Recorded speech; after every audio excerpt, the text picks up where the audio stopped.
This is my take on a functionally designed Solarpunk house. It has several design elements intended to take advantage of wind and solar energies in lieu of other forms of energy production. Predominant at the top of the build are the massive solar panels. These take up a majority of the roof space and are intended to set the theme for the build. I played around with many different designs for these solar panels, and I think the end result looks really convincing. I also have these vertical solar panels at the front of the build that are spaced out to capture as much sun as possible from a smaller space.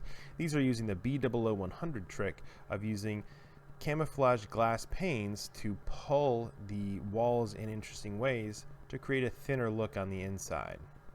Next is a wind catcher at the top. This is inspired by an ancient technique for keeping buildings cool without using energy. The vent is positioned toward the prevailing wind, so as the wind blows, the air gets forced down into the building and travels through a series of internal ducts. Then it eventually escapes on the other side of the house, having traveled through the entire interior, creating a nice cooling breeze inside.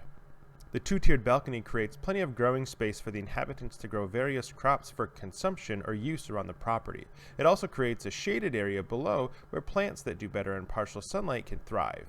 Embedded into the floor down here is also an irrigation system. This highlights the tech of the era, reminding us that this solarpunk society does exist in the future and has higher levels of tech that they use in responsible and attractive ways.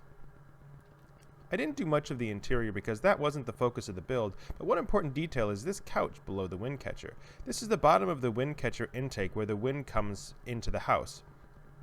The couch here gives the family a place to sit if the wind isn't blowing. Sitting here, their bodies will naturally put off a small amount of heat and warm up the air around them, which will rise up the wind catcher intake. This small movement of air creates a reverse wind current, which still allows the house to be cooled by a slight breeze, even without any wind. They could also have some type of automatic lift to travel between floors, taking up less floor space than traditional stairs. Around the back we have a rainwater collection bin with a hose and some spigots so they can use the water collected around the property.